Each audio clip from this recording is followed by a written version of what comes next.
Hello दोस्तों, स्वागत है आप सबका एक बार फिर से चैनल में।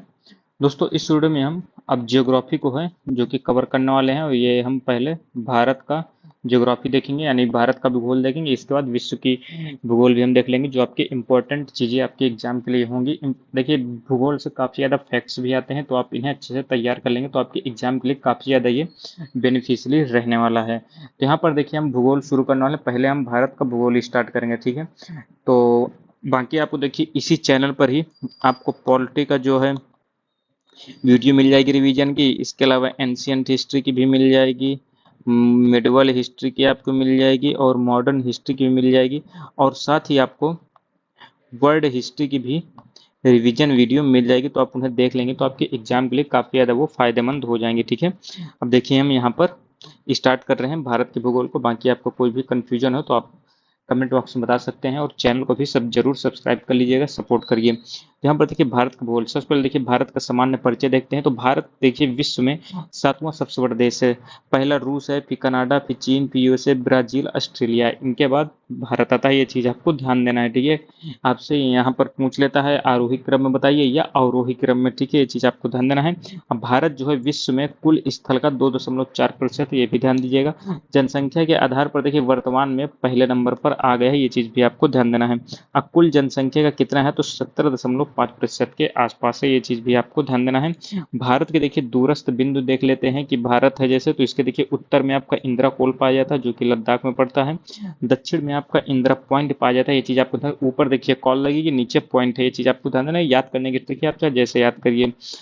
ये आपका दक्षिण में इंदिरा पॉइंट है, ग्रेट निकोबार द्वीप में है, ये चीज़ आपको ध्यान है, दक्षिणतम है।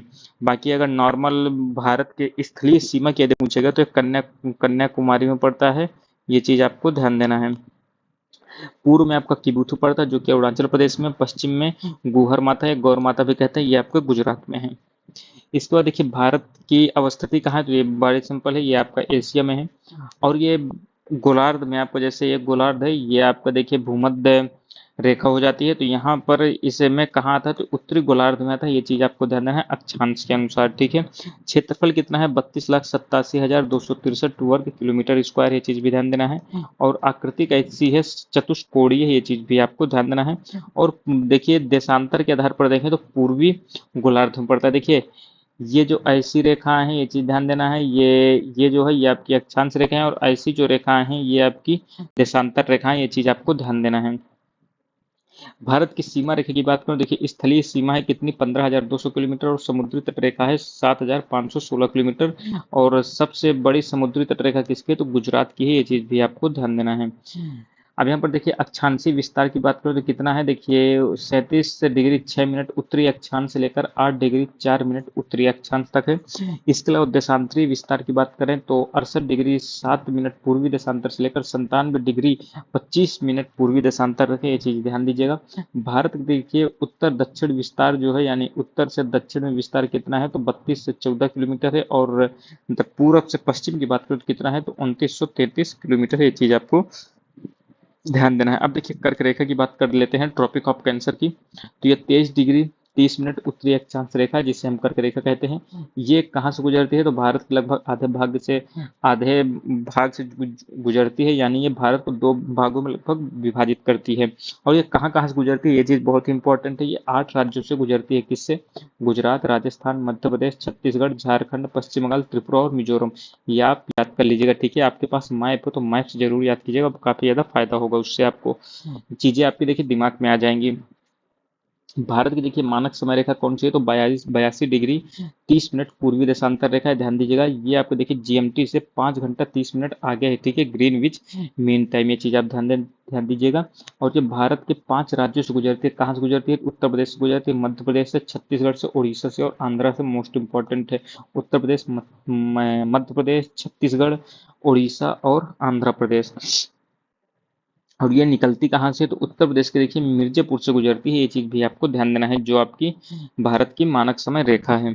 और ये देखिए गुजरात एवं अरुणाचल प्रदेश के स्थानीय समय में अंतर कितना है, तो लगभग 2 घंटे का अंतर पड़ता है। यानी आपको जो सूरज गुजरात में दिख रहा है तो अरुणाचल प्रदेश में 2 घंटे पहले ही दिख जाता है, ये चीज़ भी आपको ध्यान देना है। अब देखिए भारत के पड़ोसी देश था उनसे लगे भारतीय राज्यों के बारे में देख लेते हैं। देखिए भारत की सीमा सबसे ज्यादा किस राज्य से ये लगती है, तो ध्यान दीजिएगा, किस देश से लगती है? तो चीन से लगती है। ठीक है, चीन से सीमा भारत की सबसे बड़ी है, 3488 किलोमीटर यहाँ पर दिखा रहा है। लेकिन ध्यान दीजिएगा, ये दूसरी सबसे बड़ी है। देखिए पहले नंबर पे आपका बांग्लादेश है। ठीक है, भारत की सबसे बड़ी सीमा बांग्लादेश से, फिर आपका कौन आएगा? फिर आपका चाइना आएगा। चाइना के बाद ध्यान दीजिएगा, चाइना के बाद आपका पाकिस्तान आएगा। ठीक है, टॉप थ्री आप ध्यान दीजिएगा। चीन से देखिए 3488 किलोमीटर लगभग सीमा बनाता है। और देखिए कौन कौन से राज्य हैं जो सीमा बनाते हैं। देखिए लद्दाख हो गया, हिमाचल प्रदेश, उत्तराखंड, सिक्किम और अरुणाचल प्रदेश। मोस्ट इंपॉर्टेंट ये चीज़ आपको ध्यान देना है। पाकिस्तान से कौन कौन से आपके राज्य हैं जो सीमा बना रहे हैं। देखिए लद्दाख हो गया, जम्मू कश्मीर, पंजाब, राजस्थान, गुजरात। ध्यान दीजिएगा। ठीक है, इंपॉर्टेंट है ये। इसके बाद देखिए बांग्लादेश की बात करें, मोस्ट इंपॉर्टेंट है, क्योंकि देखिए वहाँ पर राजनीतिक अस्थिरता ही बहुत ज़्यादा है। वहाँ तो देखिए अंतरिम सरकार है और शेख हसीना को वहां से भागना पड़ा था और भारत में है इस समय। तो देखिए बांग्लादेश से सीमा 4096 किलोमीटर है। तो यहाँ पर देखिए पश्चिम बंगाल से सीमा बनाता है बांग्लादेश, असम, मेघालय, त्रिपुरा, मिजोरम। ध्यान दीजिए, अब मिजोरम तो आपका तीनों तरफ से बांग्लादेश से ही घिरा रहता है। नेपाल की बात करें तो नेपाल 1751 किलोमीटर की सीमा है। उत्तराखंड, उत्तर प्रदेश, बिहार, पश्चिम बंगाल और सिक्किम है जो कि सीमा बनाते हैं। म्यांमार की बात करें तो 1643 किलोमीटर की सीमा है। और अरुणाचल प्रदेश, नागालैंड, मणिपुर, मिजोरम है जो कि सीमा बनाते हैं। भूटान की बात करें देखिए 699 किलोमीटर की सीमा बनाता है भारत से। और इसके राज्य ध्यान दीजिएगा, सिक्किम, पश्चिम बंगाल, असम, अरुणाचल प्रदेश है जो कि भूटान से सीमा बनाते हैं। ये चीज भी आपको ध्यान देना है। अफगानिस्तान देखिए सबसे कम सीमा बनाता है, कितनी? 106 किलोमीटर की। और लद्दाख से मात्र ये सीमा बनाते हैं। ये चीज भी आपको ध्यान देना है। अब देखिए भारत की सबसे लंबी स्थलीय सीमा, जैसे कि मैंने आपको बताया, बांग्लादेश के साथ है। सबसे छोटी अफगानिस्तान से है। भारत देखिए स्थलीय सीमा से लगे पड़ोसी देशों की संख्या ध्यान दीजिएगा। स्थलीय सीमा से लगे एक बात हो रही तो 7 है। और यदि जलीय भी ले लेंगे तो टोटल 9 हो जाएंगे, क्योंकि इसमें मालदीव भी जुड़ जाएगा, श्रीलंका भी जुड़ जाएगा। रेड क्लिफ रेखा ध्यान दीजिएगा, भारत और पाकिस्तान के मध्य में। मैकमोहन रेखा ध्यान दीजिएगा, भारत और चीन के मध्य में। डूरंड रेखा आपकी भारत और अफगानिस्तान के मध्य में।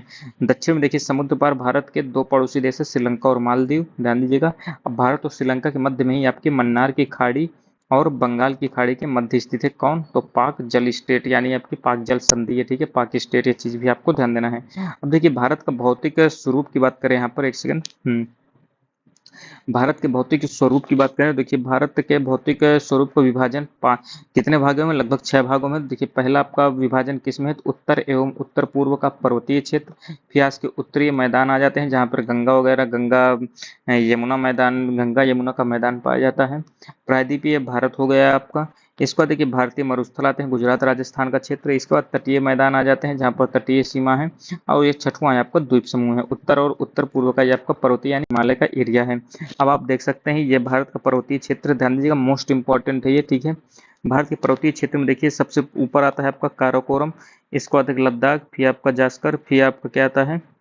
काराकोरम, लद्दाख, जास्कर और शिवालिक की आपको सीरीज ध्यान दीजिएगा। कई बार क्वेश्चन आ चुका है उत्तर से दक्षिण में अरेंज करने को। तो पहले काराकोरम, फिर लद्दाख, जास्कर और शिवालिक की चीज आपको ध्यान देना है। ठीक है, ये आप देख सकते हैं, काराकोरम हो गया, ये लद्दाख हो गया, जास्कर हो गया और शिवालिक भी आपका यहीं पर, ये शिवालिक हो गया। ठीक है, इसके बाद देखिए यहाँ आ जाता है नॉर्थ आपका पश्चिम से पूरब यदि कहते तो देखिए काराकोरम होगा।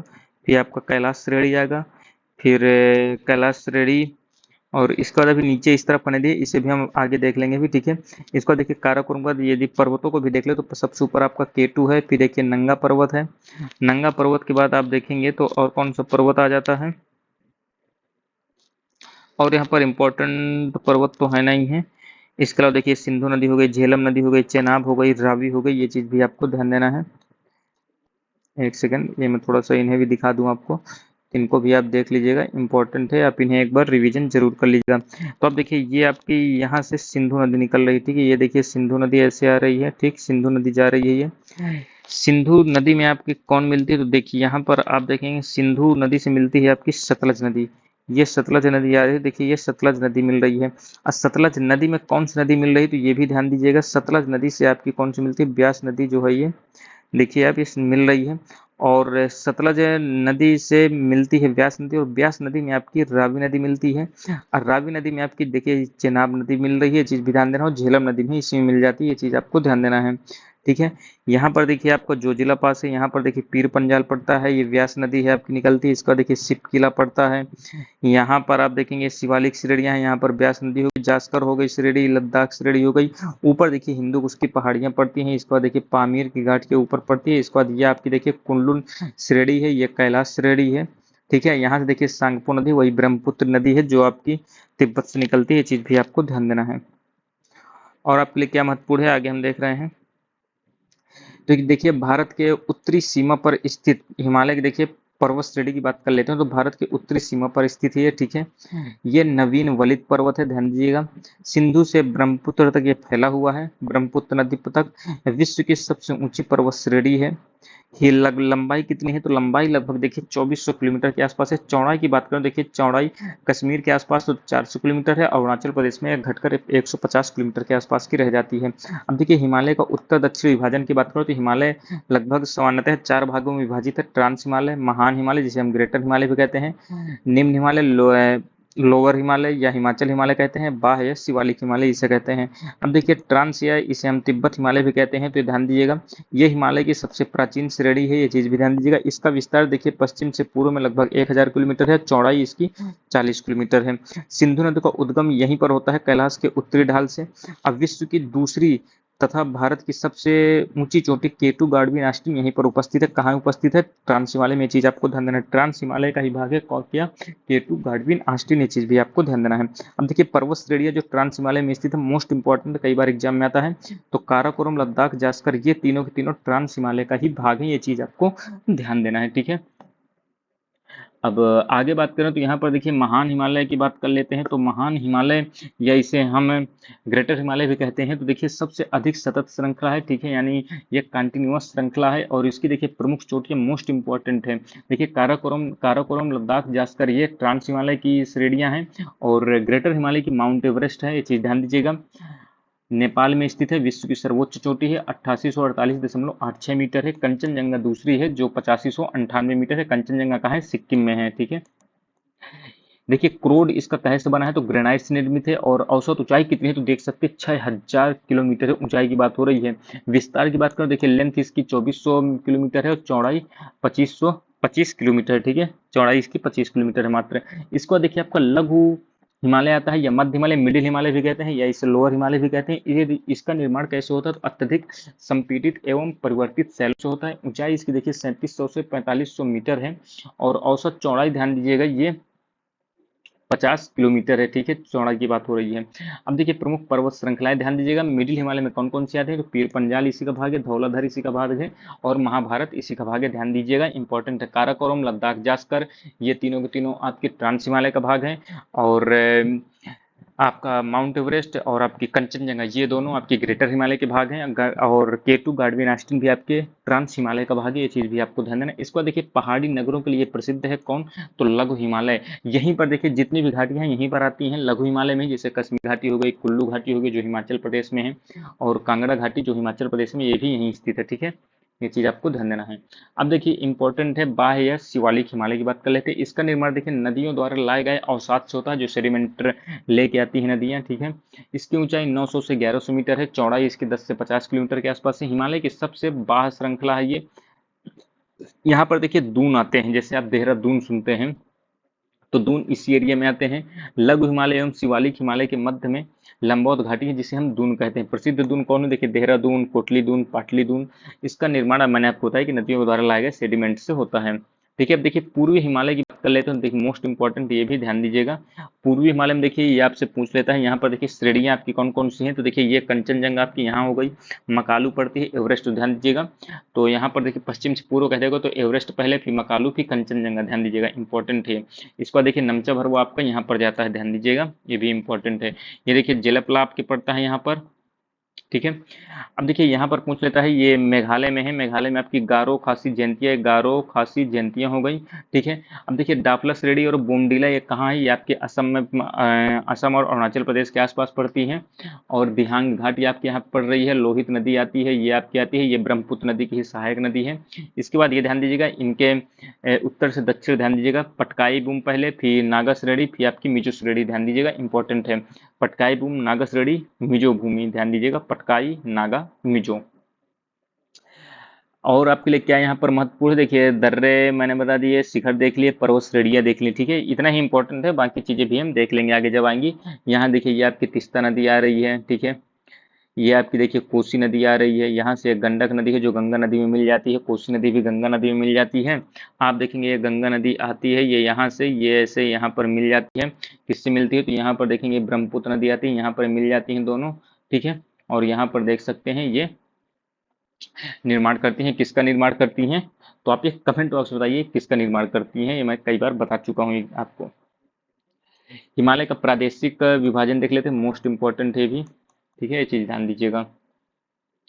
तो देखिए पंजाब हिमालय है जो कि सिंधु और सतलज के मध्य है, ध्यान दीजिएगा, पंजाब हिमालय है सिंधु और सतलज के मध्य में।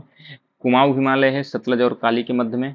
नेपाल हिमालय है काली और तीस्ता के मध्य में। असम हिमालय है तीस्ता और ब्रह्मपुत्र के मध्य में। ध्यान दीजिए, ऐसे आप रफली बनाएंगे। यहाँ पर देखिए, ये देखिए सिंध नदी है, ये सतलज नदी है, ये आपकी काली नदी है, और ये आपकी तीस्ता नदी है, और आगे जाएंगे तो ये ब्रह्मपुत्र नदी है। तो देखिए सिंधु और सतलज के मध्य में पंजाब हिमालय आ गया, सतलज और काली के मध्य में देखिए ऐसे ही रफली आपको आपको भी तैयार करने की आदत डालनी चाहिए। ये आपका कुमाऊं हिमालय हो गया, काली और तीस्ता के मध्य में ये आपका नेपाल हिमालय हो गया, इसके बाद तीस्ता और ब्रह्मपुत्र के मध्य में ये आपका असम हिमालय हो गया, बस तैयार हो जाएगा, कोई बड़ी बात नहीं है, ठीक है। अब देखिए इनमें आपसे पूछ लेता है कि सबसे बड़ा जो वर्ग भाग है कौन सा है, तो देखिए इसमें ध्यान दीजिएगा, पहले सबसे बड़ा भाग आपका है नेपाल हिमालय है, इसके बाद आपका आता है असम हिमालय, और तीसरे में आता है पंजाब, और चौथे में आता है कुमाऊं। नेपाल असम पंजाब, ठीक है, ध्यान दीजिए, नेपाल असम पंजाब, इस बात कुमाऊं आता है।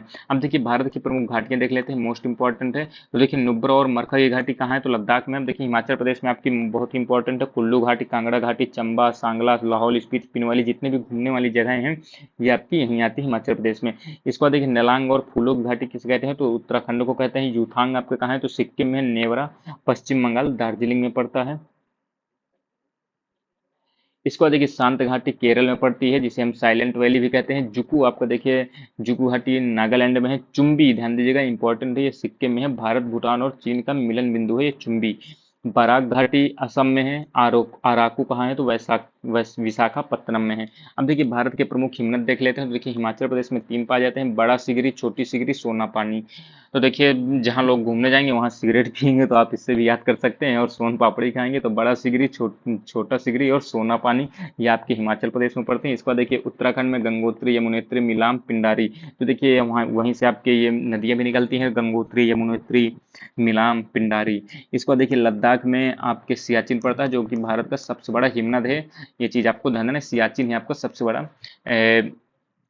ध्यान दीजिएगा, लड़ाई का फील्ड भी, ये चीज आपको ध्यान देना है, ठीक है, सबसे ऊंचाई में। सिक्किम में आपका पाया जाता है जेमू, ये चीज भी आपको ध्यान देना है, जेमू हिमनद। अब देखिए भारत के प्रमुख दर्रे देख लेते हैं, पासेज, तो मोस्ट इंपॉर्टेंट है, ध्यान दीजिएगा। काराकोरम, खारदुंगला, जोजिला, चांगला, ये आपके लद्दाख में है। पीर पंजाल, बनिहाल, गुर्जिल, ये आपके कहाँ है, जम्मू एंड कश्मीर में है। सिपकिला, बड़ा लाचा, रोहतांगला, यांगजी, दीवान, डेप्सा, ये आपके हिमाचल प्रदेश में, जो जिनमें जिनमें टिकला हूँ मोस्ट इंपॉर्टेंट है। माना, नीति, लिपुलेख, मुलिंगला, सभी इंपॉर्टेंट उत्तराखंड में है। नाथुला, जेलेपला, मोस्ट इंपॉर्टेंट सिक्किम में है। बोमडिला, दिफू, सेला, ये आपके कहाँ है, तो अरुणाचल प्रदेश में है, ठीक है। तुजु आपके मणिपुर में है। थाल घाट, भोर घाट, ये आपके महाराष्ट्र में है। और पाल घाट केरल में है। तो इसका आपको देखिए, ये उत्तर से दक्षिण भी ध्यान दीजिएगा। पहले आपका देखिए क्या पड़ता है, थाल घाट, फिर पाल घाट, फिर आपका, एक सेकंड ये उल्टा हो गया, यहाँ पर देखिए थाल घाट पड़ेगा, पहले आपका थाल घाट आएगा, फिर आपका भोर घाट आएगा, भोर घाट के बाद आपका पाल घाट आएगा। थाल घाट, भोर घाट, पाल घाट, ध्यान दीजिएगा, ठीक है। इसको देखिए भारत का उत्तरी मैदान हम देख लेते हैं। तो भारत के उत्तरी मैदान में देखेंगे आप, तो उत्तरी मैदान देख लेते हैं, तो नदियों द्वारा लाया गया जलोढ़ है। नदी के जलोढ़ मिट्टी के निक्षेप से बनता है। जलोढ़ निक्षेप की अधिकतम गहराई कितनी होती है, 1000 से 2000 मीटर के आसपास होती है। विस्तार कितना है, तो 7 लाख वर्ग किलोमीटर क्षेत्र है, जो कि बहुत ज्यादा है। लंबाई लगभग कितनी है, तो 3200 किलोमीटर है। चौड़ाई आपकी 150 से 300 किलोमीटर के आसपास है। उत्तर से दक्षिण विभाजन आपके कौन कौन हो, भाबर क्षेत्र, तराई क्षेत्र, जलोढ़ मैदान। भाबर में देखिए बड़े बड़े कंकड़ आते हैं, तराई में आपका मैदान आ जाता है, जलोढ़ मैदान इससे भी नीचे आपका पड़ जाता है, ठीक है। ये आप देखिए उत्तर भारत का मैदान जो अत्यधिक उपजाऊ क्षेत्र है, जहाँ आपके यूपी बिहार पड़ता है, ठीक है। और सघन जनसंख्या क्षेत्र इसी कारण से निवास भी करती है, क्योंकि यहाँ पर देखिए खेती भी अच्छी होती है तो जनसंख्या भी ऑटोमेटिकली यहीं पर ज़्यादा होगी। अब देखिए भाबर क्षेत्र की बात कर लेते हैं। देख सकते हैं आप शिवालिक हिमालय की ये दक्षिण ढाल पर स्थित है। 8 से 10 किलोमीटर चौड़ी पट्टी है। यहाँ पर देखिए ये गुटिका निक्षेप जो लाते हैं नदियों द्वारा, बड़े बड़े कंकड़ जो आते हैं, यही इसी से भाभर नाम से पता चला। भाभर यहाँ से कुछ नहीं होता, ये कृषि योग्य नहीं होती है। कभी कभी नदियाँ इस क्षेत्र में विलुप्त भी हो जाती हैं, क्योंकि बड़े बड़े पत्थर होते हैं तो उनके नीचे नदियाँ चली जाती हैं, तो हमें लगता है कि नदियाँ विलुप्त हो गई हैं। ठीक है, लेकिन वो नदियाँ विलुप्त नहीं होती हैं, बल्कि वो पहाड़ के नीचे हो जाती हैं। अब देखिए तराई क्षेत्र की बात कर लेते हैं। तो तराई क्षेत्र भाबर क्षेत्र के दक्षिण यानी नीचे तरफ है। इसकी चौड़ाई 10 से 20 किलोमीटर है। भाबर क्षेत्र में विलुप्त नदियां जो हैं वो यहाँ पर प्रकट हो जाती है, क्योंकि यहाँ पर छोटे छोटे कंकड़ पाए जाते हैं। ये आपका नमी युक्त होता है और दलदली क्षेत्र होता है। यहाँ पर देखिए जंगल भी होता है, वन्य प्राणी क्षेत्र भी पाए जाते हैं। अब देखिए जलोढ़ मैदान की बात कर ले तो जलोढ़ मैदान भी दो टाइप की होती है, बांगर प्रकार की और खादर प्रकार की। देखिए बांगर पुराना पुराना लग रहा है, बंगा यानी पुराने, तो ये पुराने पुराने जलोढ़ से निर्मित होती है। ये देखिए बाढ़ आने वाले मैदान से दूर स्थित होती है। उत्तरी मैदान के विशालतम भाग है। मृदा में चूनेदार निक्षेप पाए जाते हैं जो कि कंकड़ होते हैं। ठीक है, खादर जो होती है नवीन जलोढ़ से बनती है। ठीक है, ध्यान दीजिएगा ये। और ये ज्यादातर जहां पर बाढ़ आती है वहां पर ये नवीन जलोढ़ जो आपकी खादर है ये बनती है। ठीक है, और प्रतिवर्ष इसका पुनर्निर्माण होता रहता है और ये अत्यधिक उपजाऊ भी होती है, जो कि बहुत ही इंपॉर्टेंट है। उत्तरी भारत के मैदान का सामान्य विभाजन अब देख लेते हैं। तो देखिए पंजाब का मैदान, गंगा का मैदान, ब्रह्मपुत्र का मैदान। तो निर्माण कैसे होता है? देखिए पंजाब के मैदान का निर्माण सिंधु और इसकी सहायक नदियों से होता है। देखिए आप मैप खोल के बैठेंगे तो आपको आराम से समझ में आएगा। पंजाब में देख सकते हैं सिंधु और उसकी सहायक नदियां ही पाई जाती हैं। गंगा आपकी कहाँ पाई जाती है? तो गंगा की सहायक नदियों के द्वारा गंगा के मैदान का निर्माण होता है। ब्रह्मपुत्र का ब्रह्मपुत्र और इसकी सहायक नदियों के माध्यम से इसका निर्माण होता है। ठीक है, अब देखिए पंजाब में विस्तार आपका पंजाब में है, और बाकी देखिए गंगा मैदान का विस्तार कहाँ है? हरियाणा, दिल्ली, उत्तर प्रदेश, बिहार, झारखंड, पश्चिम बंगाल में है। और ब्रह्मपुत्र नदी के माध्यम से जो क्षेत्र बनता है इसका विशेषकर असम में ही विस्तार है। अब देखिए प्रायद्वीपीय पठार की बात कर लेते हैं, इंपॉर्टेंट है। उत्तर पश्चिम में दिल्ली कटक में फैला हुआ है। पूर्व में राजमहल की पहाड़ियां, पश्चिम में गिर की पहाड़ियां, दक्षिण में इलायची कार्डेमम की पहाड़ियां जो कि केरल में है। ये चीज आपको ध्यान देना है। पुराने क्रिस्टलीय और आग्नेय या रूपांतरित शैलों से निर्मित होती है। प्राचीनतम एवं स्थिर भूभाग है किसका? गोंडवाना भूमिखंड का भाग है। ये चीज भी आपको ध्यान देना। अगर पूछे प्रायद्वीपीय पठार किसका भाग है तो ध्यान दीजिएगा गोंडवाना भूमि का भाग है। इसका ढलान ध्यान दीजिएगा, ये पश्चिम से पूर्व की ओर है। ठीक है, पश्चिम से पूर्व की ओर यानी ऐसे है। अब देखिए विभाजन की बात करें, देखिए ये मध्य उच्च भाग दक्कन का पठार उत्तर पूर्वी पठार में विभाजित है। ठीक है, पश्चिम और उत्तर पश्चिम भाग में काली मिट्टी का विस्तार पाया जाता है। अनेक पठार और पहाड़ियों से निर्मित है। त्रिकोणीय आकृति अपनाता है ये, और ऊंचाई 600 से 900 मीटर के आसपास है। अब देखिए बात कर लेते हैं मालवा के पठार की। तो मालवा के पठार देखिए इसके पूर्व में आपका बुंदेलखंड पाया जाता है। ये देखिए काली मिट्टी मिट्टी यहाँ पर पाई जाती है। पश्चिम में आपकी अरावली पाई जाती है। ध्यान दीजिएगा, पश्चिम में अरावली, पूरब में बुंदेलखंड, बीच में मालवा का पठार। तो अरावली और बुंदेलखंड के बीच में मालवा का पठार पाया जाता है। ये आपसे कथन में भी पूछा जा सकता है। ठीक है, समग्र ढाल कैसा है? तो उत्तर की ओर है। दक्षिण में विंध्य श्रेणी पाई जाती है, लावा प्रवाह से निर्मित है। ध्यान दीजिएगा। अब देखिए मध्य उच्च भूभाग की बात करें तो ये नर्मदा नदी के उत्तर में है। ठीक है, दक्कन पठार के उत्तरी सीमा पर स्थित है। अवशिष्ट पर्वतों के उत्कृष्ट उदाहरण है ये। ऊंचाई 700 से 1000 मीटर है। ढाल इसका पश्चिम से पूर्व है। पश्चिम में ये चौड़ा है और पूर्व में संकीर्ण है। अधिकांश विस्तार ये किस तरफ है? तो मालवा पठार क्षेत्र में ही है। पूर्वी भाग में आपका बुंदेलखंड या बघेलखंड स्थित है पूर्वी भाग में। और पूर्वी विस्तार इसका कहाँ तक है? तो राजमहल की पहाड़ियां एवं छोटा नागपुर पठार तक है। पश्चिमी सीमा आपकी अरावली पर्वत है। दक्षिणी सीमा सतपुड़ा है। और उत्तरी विस्तार विंध्य पर्वत श्रृंखला है। इसको देखिए बुंदेलखंड के पठार की बात कर लेते हैं। तो देखिए उत्तर प्रदेश और मध्य प्रदेश में है। यहाँ पर देखिए जलवायु कैसी है? ध्यान दीजिएगा, अर्धशुष्क जलवायु है। ये लहरदार क्षेत्र है, ये कृषि योग्य नहीं रहती है। सघन अपर्दित क्षेत्र है, ग्रेनाइट और नीच से ये निर्मित है। ये चीज भी आपको ध्यान देना है। अब देखिए बघेलखंड की बात कर लेते हैं। बघेलखंड पठार की तो मैकाल श्रेणी के उत्तर में है। और बघेलखंड के उत्तर में कौन है? तो सोन नदी है। ये आपका ग्रेनाइट, चूना पत्थर और बलुआ पत्थर से निर्मित है। उत्तर प्रदेश, झांसी एवं मध्य प्रदेश यहीं पर आता है। आपका बघेलखंड के पठार में ही आता है। छोटा नागपुर पठार की बात करें, देखिए उत्तर पूर्व में राजमहल की पहाड़ियां पड़ती हैं। ये गोंडवाना चट्टान से निर्मित है। इसका विस्तार झारखंड, छत्तीसगढ़, पश्चिम बंगाल में है। दामोदर नदी के उत्तर में हजारीबाग पठार और दक्षिण में रांची का पठार पड़ता है। अन्य नाम इसे भारत का रूर भी से कहा जाता है और पाटभूमि भी कहा जाता है। ये खनिज समृद्ध क्षेत्र है लोहा और कोयला से। ये चीज भी आपको ध्यान देना, लोहा आपके धारवाड़ क्रम की चट्टानों में होता है, कोयला आपकी गोंडवाना गोंडवाना क्षेत्र में होता है। ठीक है। छोटा नागपुर पठार में ही आपके दामोदर, स्वर्णरेखा, उत्तरी कोयल, दक्षिणी कोयल, बराकर नदियों का प्रवाह क्षेत्र होता है। बराकर नदी आपकी ध्यान दीजिएगा दामोदर नदी की सहायक नदी है। उत्तर पश्चिम में सोन नदी है और उत्तर पूर्व में राजमहल की पहाड़ियां हैं। अब देखिए दक्कन की पठार की बात करें, देखिए उत्तर में सतपुड़ा, मैकाल एवं महादेव की पहाड़ियां पड़ती हैं। ठीक है। बेसाल्ट लावा के अपरदन एवं अपक्षय से निर्मित होती हैं। पूर्व में इसके पूर्वी घाट पड़ता है दक्कन के पठार के, पश्चिम में पश्चिमी घाट पड़ता है। ठीक है। यानी पश्चिमी घाट और पूर्वी घाट के बीच में ये पड़ता है दक्कन का पठार। इसके उत्तर में सतपुड़ा, मैकाल एवं महादेव की पहाड़ियां पड़ती हैं। पश्चिम एवं पूर्वी घाट का मिलन बिंदु कौन सा है, तो नीलगिरी पहाड़ियां हैं। चीज भी आपको ध्यान देना है। अब देखिए पश्चिमी घाट की बात कर लेते हैं। इंपॉर्टेंट है, सतत श्रृंखला है, पर्वतीय वर्षा होती है। अन्य नाम इसका सह्याद्री है। दक्कन पठार के पश्चिम में स्थित है। औसत ऊंचाई इसकी कितनी है, तो 1500 मीटर है। दक्षिण में ये अधिक ऊंचा है, ध्यान दीजिएगा दक्षिण में ऊंचाई अधिक है और उत्तर तरफ कम है। ये चीज आपको ध्यान देना है। सबसे ऊंची चोटी अनाईमुड़ी, मोस्ट इंपॉर्टेंट है। सबसे ऊंची चोटी अनाईमुड़ी है और ये अन्नामलाई पहाड़ी में है। ध्यान दीजिएगा पश्चिमी घाट की सबसे ऊंची चोटी अनाईमुड़ी। और दूसरी सबसे ऊंची चोटी कौन है, डोड्डा बेटा है, जो कि नीलगिरी पहाड़ी में। ये चीज भी आपको ध्यान देना है। अधिकांश प्रायद्वीप नदियों का उद्गम स्थल यहीं से है। और प्रमुख दर्रे थाल घाट, भोर घाट, पाल घाट। तो पहले थाल घाट आएगा, फिर भोर घाट आता है, फिर आपका पाल घाट आता है। पाल घाट केरल में है, थाल घाट, भोर घाट आपके महाराष्ट्र में है। अब देखिए पूर्वी घाट की बात कर लेते हैं। तो पूर्वी घाट ध्यान दीजिएगा सतत नहीं है, ध्यान दीजिएगा सतत नहीं है, नदियों द्वारा खंडित है ये। औसत ऊंचाई कितनी है, तो 600 मीटर है। विस्तार महानदी घाटी से नीलगिरी तक है। सबसे ऊंचा शिखर क्या है, तो महेंद्रगिरी है। ध्यान दीजिएगा पूर्वी घाट का सबसे ऊंचा शिखर क्या है, तो महेंद्रगिरी है, 1500 मीटर। दक्षिण पश्चिम में सेवराय एवं जवेड़ी की पहाड़ियां भी पड़ती हैं। उत्तर पूर्व पठार, जिसे हम मेघालय का पठार भी कहते हैं, ध्यान दीजिएगा ये आपका देखिए प्रायद्वीपीय पठार का एक विस्तारित भाग है।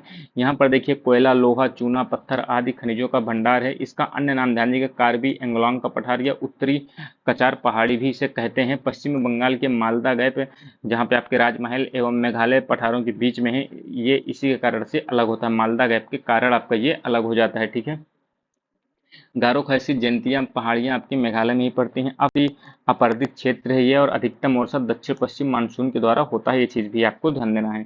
अब देखिए अरावली पर्वत श्रेणी की बात कर लेते हैं। तो भारत की प्राचीनतम पर्वत श्रृंखला एवं विश्व की प्राचीनतम पर्वत श्रृंखलाओं में से एक है। इसका विस्तार देखिए गुजरात में है, राजस्थान में है, हरियाणा में है, दिल्ली में है। इसकी सर्वोच्च चोटी ध्यान दीजिएगा, इसकी सर्वोच्च चोटी आपकी कौन है, गुरु शिखर है।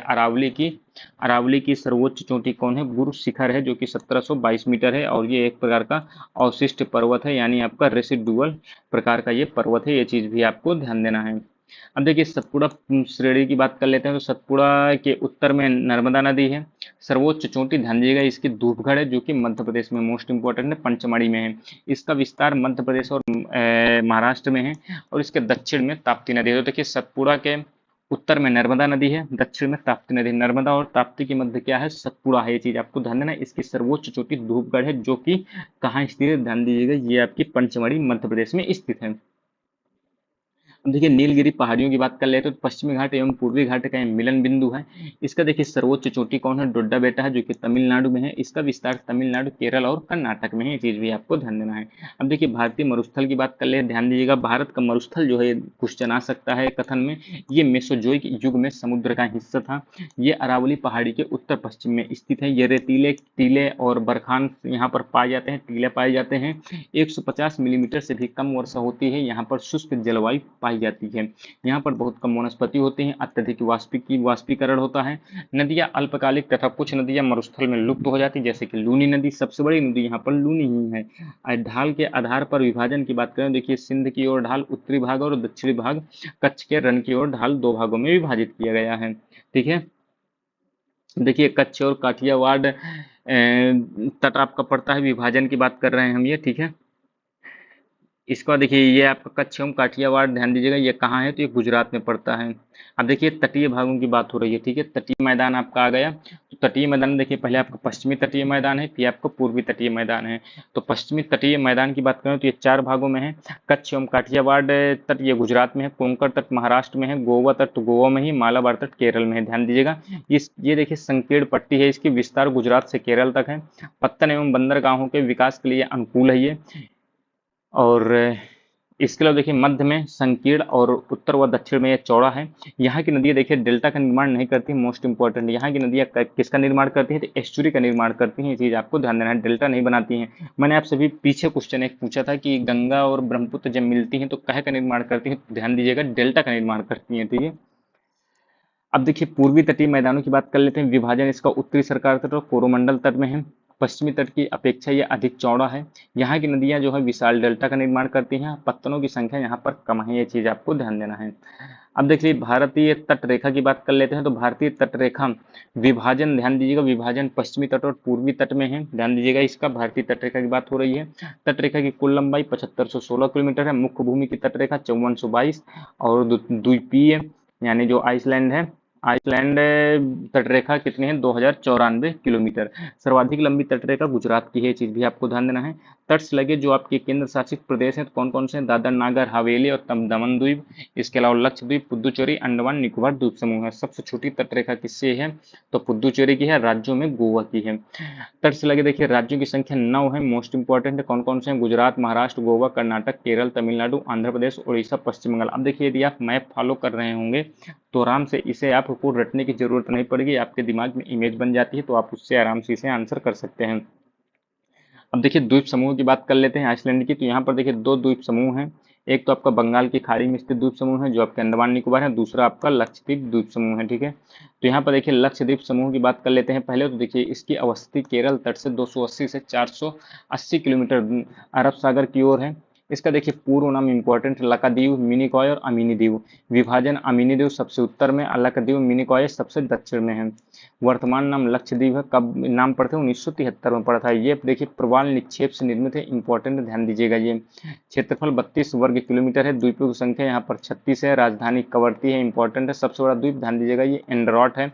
और 8 डिग्री चैनल है जो कि मिनिकॉय और मालदीव के मध्य है। ये आपका मिनिकॉय हो गया, ये आपका मालदीव, ठीक है। इनके मध्य में आपका 8 डिग्री चैनल पड़ता है। 9 डिग्री चैनल किसे अलग करता है, ध्यान दीजिएगा दोनों इंपॉर्टेंट। तो मिनिकॉय और लक्षद्वीप के मध्य में 8 डिग्री चैनल, मिनिकॉय और मालदीव 9 डिग्री चैनल, मिनिकॉय और लक्षद्वीप। इसको देखिए अंडमान निकोबार द्वीप समूह की बात कर लेते हैं। द्वीपों की संख्या मोस्ट इंपॉर्टेंट है, कितनी है, 550 है। आरायान कोमा श्रृंखला का यह दक्षिणी विस्तार है, इंपॉर्टेंट है। अंडमान के विभाजन की बात करें, देखिए उत्तरी अंडमान, मध्य अंडमान, दक्षिणी अंडमान, लिटिल अंडमान। तो देखिए दक्षिणी अंडमान और लिटिल अंडमान के मध्य में आपका डंकन पास पड़ता है, इंपॉर्टेंट है। 10 डिग्री चैनल लिटिल अंडमान और कार निकोबार के मध्य में पड़ता है। निकोबार द्वीप समूह का विभाजन कार निकोबार और ग्रेट निकोबार में है। ज्वालामुखी द्वीप कौन कौन से, तो बैरन द्वीप है जो कि सक्रिय है, और एक नारकोंडम द्वीप है जो कि शांत हो गया है अब, यानी वो बुझ गया है पूरी तरह से। ये देखिए अंडमान निकोबार द्वीप समूह बना कैसे है, तो बलुआ पत्थर और चूना पत्थर और सैलों से निर्मित है। निकोबार द्वीप समूह की सर्वोच्च चोटी ध्यान दीजिएगा ये माउंट थुलियर है, मोस्ट इंपॉर्टेंट है। और राजधानी क्या है, तो पोर्ट ब्लेयर। इसका नाम अब ध्यान दीजिएगा क्या कर दिया गया है, तो विजयपुरम कर दिया गया है, ये चीज भी आपको ध्यान देना है। दक्षिणी अंडमान में स्थित है। सर्वोच्च चोटी सैडल पीक है, 732 मीटर है। अब देखिए हम बात कर लेते हैं अपवाह तंत्र की, ड्रेनेज सिस्टम की बात कर लेते हैं हम, ठीक है। तो ड्रेनेज सिस्टम देखिए ये निश्चित वाहिकाओं, नदी और नाले आदि के माध्यम से हो रहे जल प्रवाह को हम अपवाह कहते हैं। अपवाह तंत्र वाहिकाओं के जाल जो है उनके अंतर्गत जो भी अन्य विभिन्न छोटी छोटी नदियां आती हैं उन्हें अपवाह तंत्र कहते हैं। अब देखिए भारत का अपवाह तंत्र 2 भागों में सामान्यतः बांटा जाता है, एक तो हिमालय अपवाह तंत्र और दूसरा प्रायद्वीपीय अपवाह तंत्र है। हिमालय अपवाह तंत्र आपके सिंधु नदी तंत्र, गंगा नदी तंत्र और ब्रह्मपुत्र नदी तंत्र में आता है। प्रायद्वीपीय को भी हम अभी देख लेंगे। अब देखिए यहाँ पर हम देखें सिंधु नदी तंत्र की बात कर लेते हैं। तो सिंधु नदी तंत्र का उद्गम कहाँ से होता है, इसमें सिंधु नदी की बात कर रहे हैं तो उद्गम इसका कैलाश से पर्वत श्रेणी के बोखुर चू के निकट एक हिमनद से होता है, ये चीज ध्यान दीजिएगा। इसकी लंबाई मोस्ट इंपॉर्टेंट है 2880 किलोमीटर है। अगर यहाँ पर क्वेश्चन आए भारत से होती हुई सबसे बड़ी नदी कौन है, ध्यान दीजिएगा सिंधु नदी होगी। यदि पूछता है भारत में सबसे बड़ी नदी तो आपकी वो गंगा नदी हो जाएगी, ठीक है। तो कुल लंबाई 2880 किलोमीटर है। भारत में 1114 किलोमीटर लगभग बहती है। भारत में यह हिमालय नदियों में सबसे पश्चिमी नदी है, ये चीज भी आपको ध्यान देना है। तिब्बत में इसका नाम क्या है? सिंघी, खम्बान या शेरमुख है। दाएं तट की देखिए सहायक नदी है कौन कौन सी? गिलगित, श्योक, काबुल, ध्यान दीजिएगा दाएं तट की है।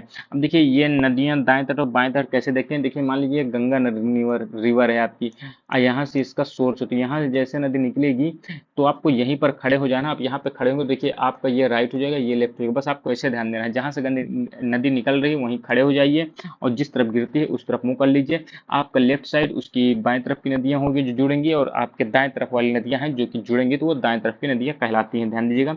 तो दाएं तरफ की देखिए सहायक नदी आपकी कौन कौन सी हो जाएंगी? दाएं तरफ की हो जाएंगी गिलगित, श्योक, काबुल। और बाएं तट की कौन सी हो जाएंगी? तो पंचना नदी यहाँ है, सतलज, ब्यास, रावी, चेनाब, झेलम। तो इसमें देखिए सीजीआई आपके यानी चेनाब, झेलम, इंडस, ये तीनों नदियां हैं जिनका पानी किसे मिलता है? तो इनका पानी तीनों का आपको पाकिस्तान को मिलता है, ठीक है। यह कराची के पूर्व में अरब सागर में गिर जाती है, ये चीज भी आपको ध्यान देना है। देखिए झेलम नदी की बात कर लेते हैं। प्रमुख तटीय नगर कौन है? तो झेलम नदी में ही आपका श्रीनगर पड़ता है। उद्गम स्थल झेलम नदी के क्या है? तो पीर पंजाल श्रेणी से निकलती है, वेरीनाग झील से। सहायक नदी किशनगंगा है झेलम नदी के, ध्यान दीजिएगा। और शहर कौन सा है? श्रीनगर। चेनाब नदी से मिल जाती है। झेलम नदी किससे मिलती है? चेनाब नदी से मिलती है। अब देखिए चेनाब नदी की बात कर लेते हैं। तो चेनाब नदी सिंधु नदी की सबसे बड़ी सहायक नदी है, ये चीज आपको ध्यान देना है। चेनाब नदी सबसे बड़ी सहायक नदी है सिंधु की। इसका उद्गम चंद्रा और भागा के मिलने से होता है हिमाचल प्रदेश में। भारत में लंबाई 1180 किलोमीटर है। अन्य नाम इसका क्या है? तो चंद्रभागा है। चेनाब का अन्य नाम चंद्रभागा। रावी नदी की बात करें, रोहतांग दर्रे से निकलती है। राफ और रावी, राफ और रोहतांग यहाँ से ध्यान दे सकते हैं। और हिमाचल प्रदेश के चंबा घाटी में बहती है। चेनाब नदी से मिल जाती है। चेनाब नदी से ही आपकी चेनाब नदी से ही आपकी झेलम मिल रही है। यहाँ पे आप देख सकते हैं चेनाब नदी से ही मिलती है। और चेनाब नदी से आपकी रावी नदी भी मिल जाती है। व्यास नदी की बात करें, ये भी देखिए रोहतांग दर्रे के निकट व्यास कुंड से निकलती है।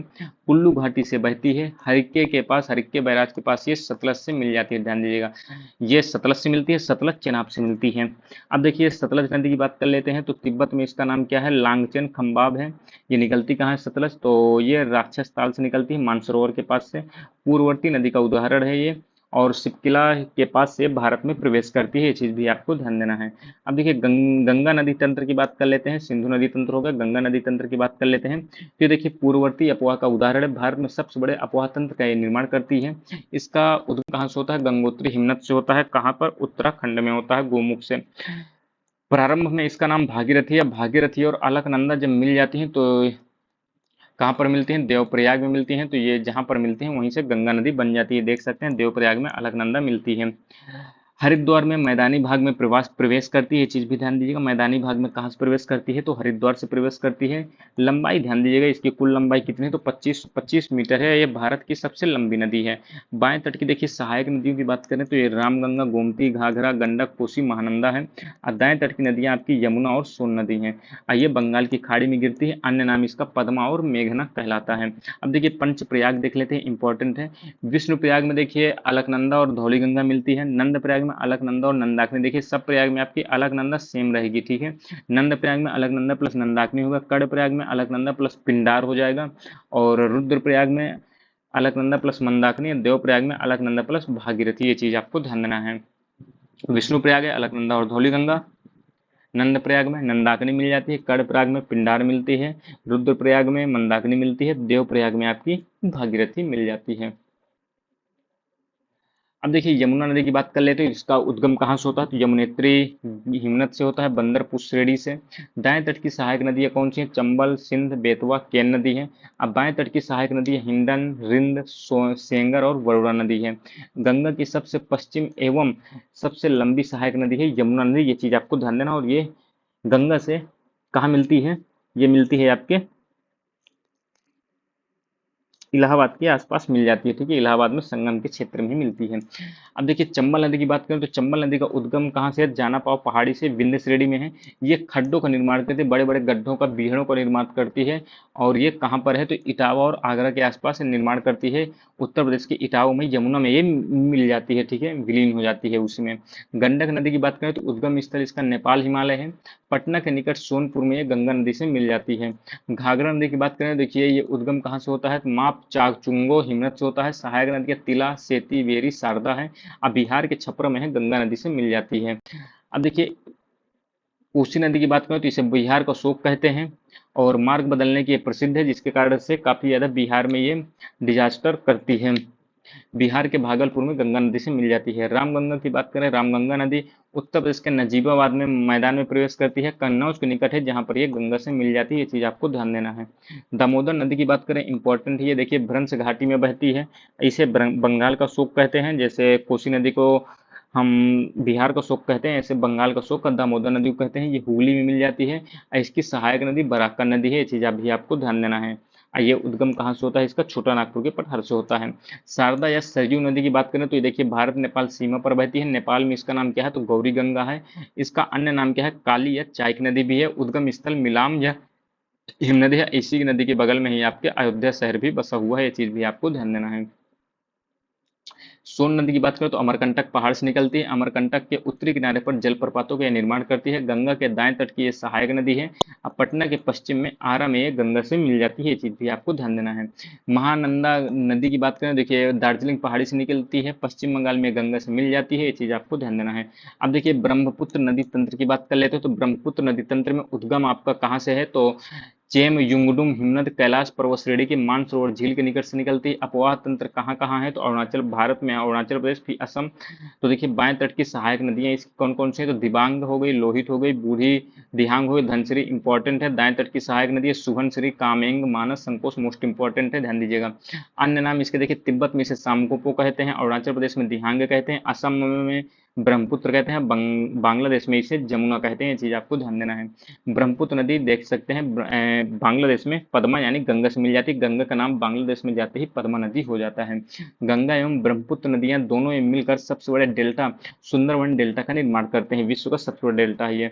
सुबनसिरी नदी की बात कर ले, इंपॉर्टेंट है, तिब्बत क्षेत्र से निकलती है। अपवा क्षेत्र इसका अरुणाचल प्रदेश और असम में है, ठीक है। प्रायद्वीपीय नदी तंत्र की अब बात कर लेते हैं। देखिए बंगाल की खाड़ी में गिरने वाली और अरब सागर में गिरने वाली दो प्रकार की नदियां होती हैं, जो अरब सागर में गिरती हैं और बंगाल की खाड़ी में जो गिरती हैं। तो देखिए बंगाल की खाड़ी में आपकी कौन कौन सी गिरती है? महानदी, गोदावरी, कृष्णा, कावेरी हैं, जो कि बंगाल की खाड़ी में गिरती हैं। और बात करें हम अरब सागर में जो गिरती हैं, तो नर्मदा, तापी, माही नदियां हैं जो कि गिरती हैं। अब देखिए जो बंगाल की खाड़ी में गिरती हैं ये डेल्टा का निर्माण करती हैं, जो अरब सागर में गिरती है ये एस्चुरी का निर्माण करती है, यानी ज्वारंदमुख का निर्माण करती हैं। अब देखिए महानदी की बात करें तो महानदी का उद्गम स्थल सिहावा पहाड़ी है, जो कि धमतरी छत्तीसगढ़ से निकलती है। और इसकी सहायक नदी है देखिए जोंक, ओंग, तोल है। अपवाह क्षेत्र इसका छत्तीसगढ़ और उड़ीसा है। अब बाएं तट की सहायक नदी है कौन सी? शिवनाथ, हसदेव, मंद, ये ध्यान दीजिएगा, इंपॉर्टेंट। हसदेव नदी आ चुका है एग्जाम में। गोदावरी नदी की बात करें, देखिए गोदावरी नदी की बात करें तो इसका उद्गम स्थल महाराष्ट्र के त्र्यंबकेश्वर, नासिक से है। बाएं तट की देखिए इंपॉर्टेंट है, गोदावरी नदी की जो सहायक नदियां हैं पेनगंगा, वेनगंगा, वर्धा, प्राणहिता और सबरी और इंद्रावती है। ये गोदावरी नदी की सहायक नदियां हैं। और दाएं तट की देखिए ध्यान दीजिएगा, प्रवरा, मुला, पेड़ावाडू, मनेर। ये देखिए सदस्य प्रपात की रचना करती है और इसका उपनाम ध्यान दीजिएगा दक्षिण गंगा है। ध्यान दीजिएगा गोदावरी नदी लंबाई 1465 किलोमीटर है। प्रायद्वीपीय भारत की सबसे बड़ी नदी है। ध्यान दीजिएगा गोदावरी नदी जो है सबसे बड़ी नदी है प्रायद्वीपीय भारत की। कृष्णा नदी की बात करें तो लंबाई 1401 किलोमीटर है। दूसरी सबसे बड़ी प्रायद्वीपीय नदी पहली गोदावरी, फिर आपकी कृष्णा। दाएं तट की सहायक नदी कोयना, घाटप्रभा, मालप्रभा, तुंगभद्रा। बाएं तट की देखिए सहायक नदी कौन है? भीमा, मूसी और मुनेरू। उद्गम स्थल पश्चिम घाट, महाबलेश्वर, महाराष्ट्र से है। कावेरी नदी की बात कर लेते हैं। 800 किलोमीटर इसकी लंबाई है। उद्गम कहाँ से होता है? ब्रह्मगिरी पहाड़ियां, कोगाडू जिले से होता है, जो कि कर्नाटक में पड़ता है। दाएं तट की सहायक नदी हेमवती, सिमसा, अर्कावती, कावेरी नदी की सहायक नदियां हैं। और दाएं तट की सहायक नदी काबिनी, भवानी और अमरावती है। यहाँ पर देखिए एक जलप्रपात पड़ता है, शिवसमुद्रम जलप्रपात जिसे कहते हैं, जो कि कावेरी नदी पर है। अपवाह क्षेत्र केरल, कर्नाटक, तमिलनाडु, पुदुचेरी है, इंपॉर्टेंट है, ठीक है। कावेरी जल विवाद भी आपने खूब सुना होगा। अब देखिए नर्मदा नदी की बात करें तो उद्गम अमरकंटक पठार से विंध्याचल एवं सतपुड़ा के मध्य भ्रंश घाटी में बहती है। ध्यान दीजिएगा इंपॉर्टेंट है। जबलपुर के निकट धुआंधार जलप्रपात का भी निर्माण करती है नर्मदा नदी, पश्चिम की ओर बहती है, अरब सागर में जाकर गिर जाती है और एस्चुरी का निर्माण भी करती है। चीज भी आपको ध्यान देना है। इसकी लंबाई 1312 किलोमीटर है। और देखिए अरब सागर में गिरने वाली प्रायद्वीपीय भारत की सबसे बड़ी नदी है। ठीक है, ये अरब सागर में गिर रही है तो ये सबसे बड़ी नदी है जो कि अरब सागर में गिरती है और ये एस्चुरी का निर्माण करती है, जो हमने देख लिया। अब देखिए ताप्ती नदी की बात करें तो लंबाई 724 किलोमीटर, उद्गम स्थल मध्य प्रदेश के बैतूल जिला में होता है, पश्चिम की ओर बहाव है, अरब सागर में जाकर गिरती है, एस्चुरी का निर्माण करती है, अपवाद क्षेत्र महाराष्ट्र, मध्य प्रदेश और गुजरात है। अब देखिए नदियों के किनारे जो प्रमुख शहर जो स्थित है उन्हें देख लेते हैं। तो गंगा नदी के किनारे हरिद्वार, फतेहपुर, कानपुर, प्रयागराज, बनारस, वाराणसी, भागलपुर और पटना होगा। यमुना नदी में नई दिल्ली, आगरा, मथुरा, इटावा इंपॉर्टेंट, ध्यान दीजिएगा। कृष्णा नदी में विजयवाड़ा इंपॉर्टेंट, मूसी नदी के बगल में आपका हैदराबाद कई बार एग्जाम में आ चुका है, गोदावरी नदी के बगल में नासिक, नांदेड़, राजमुंद्री इंपॉर्टेंट, रामगंगा नदी में बरेली, राप्ती नदी गोरखपुर पड़ता है, सरयू नदी के बगल में अयोध्या, गोमती नदी के बगल में लखनऊ, सिंधु नदी के बगल में लेह, झेलम के बगल में श्रीनगर इंपॉर्टेंट है, सतलज, ये ध्यान देखिए जिनमें टिक लगा रहे हो बहुत ही इंपॉर्टेंट है, सतलज लुधियाना, साबरमती अहमदाबाद, गांधीनगर, ताप्ती नदी के बगल में आपका सूरत और बैतूल पड़ता है, ध्यान दीजिएगा इंपॉर्टेंट है, स्वर्ण रेखा आपके जमशेदपुर पड़ता है, महानदी के बगल में आपका कटक पड़ता है, चंबल आपका कोटा पड़ता है, ब्रह्मपुत्र के बगल में आपको गुवाहाटी और डिब्रूगढ़ पड़ते हैं, छिप्रा उज्जैन पड़ती है, नर्मदा नदी के बगल में आपका जबलपुर शहर पड़ता है। अब देखिए भारत के प्रमुख जलप्रपात देख लेते हैं, मोस्ट इंपॉर्टेंट है। शिवसमुद्रम जलप्रपात आपका कर्नाटक में है, शरावती नदी में है। धुआंधार जलप्रपात नर्मदा नदी पर है, मध्य प्रदेश जबलपुर में स्थित है, ध्यान दीजिएगा। दूध सागर मांडवी नदी पर है, गोवा और कर्नाटक की सीमा पर। इसके बाद कपिल धारा और दुग्ध धारा की बात करें तो ये आपका देखिए नर्मदा नदी पर है, मध्य प्रदेश में स्थित है। चुलिया की बात करें तो चुलिया चंबल नदी पर है, राजस्थान में स्थित है। हुंडुर की बात करें तो स्वर्ण रेखा नदी पर है, झारखंड में स्थित है। चित्रकूट जलप्रपात मोस्ट इंपॉर्टेंट है, ये आपका चित्रकूट यूपी ना समझ लीजिएगा, ये इंद्रावती नदी पर है, छत्तीसगढ़ में है, बस्तर जिले पर। जोग या गरसप्पा की बात करें तो ये शरावती नदी पर है, कर्नाटक में स्थित है। कुंचिकल की बात करें तो वराही में, ध्यान दीजिएगा इंपॉर्टेंट है जलप्रपात। भारत की प्रमुख झीलें देख लेते हैं तो देखिए वेम्बनाड और अष्टमुडी केरल में है, चिल्का आपके उड़ीसा में है, ऊलर आपकी जम्मू कश्मीर में है, पुष्कर आपका राजस्थान में है, अजमेर में। सांभर ध्यान दीजिएगा राजस्थान में, लोकटक मणिपुर, कोलेरू आंध्र प्रदेश, पुलिकट तमिलनाडु और आंध्र में है, पेरियार केरल में, चिल्का उड़ीसा में, डिडवाना आपके राजस्थान में है, इंपॉर्टेंट है, ध्यान दीजिएगा। अब देखिए बहुउद्देशीय नदी घाटी परियोजनाएं देख लेते हैं। तो नदी घाटी परियोजना में देखिए सरदार सरोवर परियोजना आपकी नर्मदा नदी पर है, गुजरात में स्थित है। भाखड़ा नांगल परियोजना देखिए सतलज नदी पर है, हिमाचल प्रदेश में। शिव समुद्रम जल विद्युत परियोजना कावेरी नदी पर है, कर्नाटक में। नागार्जुन सागर परियोजना ये आपकी कृष्ण नदी पर है, आंध्र प्रदेश में। हीराकुंड परियोजना आपकी महानदी पर उड़ीसा में स्थित है। इडुक्की परियोजना ध्यान दीजिएगा पेरियार में है और केरल में स्थित है। इसके बाद मयूराक्षी परियोजना की बात करें तो मयूराक्षी नदी पर ही है, पश्चिम बंगाल में है। माता टीला परियोजना ध्यान दीजिएगा बेतवा नदी पर है, उत्तर प्रदेश में। पोचमपाद परियोजना की बात करें तो ये गोदावरी नदी पर है, तेलंगाना में स्थित है। रिहंद परियोजना ध्यान दीजिएगा रिहंद नदी पर है, उत्तर प्रदेश में। टिहरी परियोजना भागीरथी नदी पर है और उत्तराखंड में है, इंपॉर्टेंट है ये। चंबल परियोजना चंबल नदी पर है और राजस्थान और मध्य प्रदेश में स्थित है, ये चीज भी आपको ध्यान देना है। अब देखिए दक्षिण पश्चिम मानसून वर्षा की बात कर लेते हैं। मानसून की बात आ गई तो देखिए दक्षिण पश्चिम मानसून जो आता है ये 1 जून से केरल में प्रारंभ होता है, केरल से ही प्रवेश करता है। ये 2 शाखा में इसका विभाजन होता है, एक तो बंगाल की शाखा हो जाती है, एक अरब सागर की शाखा हो जाती है। इसी के कारण से जून से सितंबर में आपकी वर्षा होती है। ध्यान दीजिएगा जून से सितंबर में वर्षा किसके कारण होती है, तो दक्षिण पश्चिम मानसून के कारण होती है। अब भारत की सर्वाधिक वर्षा इसी के कारण होती है, ये चीज भी आपको ध्यान देना है। ये हिंद महासागर से आर्द्रता ग्रहण करती और भी बाकी लेती हुई चली जाती है। हिंद महासागर से मुख्यतः ये आर्द्रता यानी ह्यूमिडिटी लेती है, ठीक है। अब देखिए उत्तर पूर्व मानसून की बात कर ले तो उत्तर पूर्व मानसून जो होता है ये देखिए तमिलनाडु में वर्षा करता है, ठीक है, नवंबर में।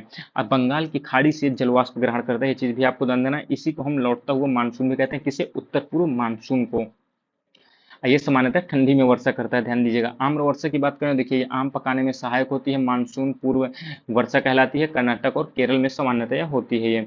शीतकालीन वर्षा की बात करें देखिए उत्तर पश्चिम भारत में होती है, भूमध्य सागरीय पश्चिमी विक्षोभ के कारण ये वर्षा होती है, ये चीज भी आपको ध्यान देना है। शीतकालीन में जो सामान्यतः वर्षा होती है किसके कारण होती है, तो पश्चिमी विक्षोभ के कारण होती है।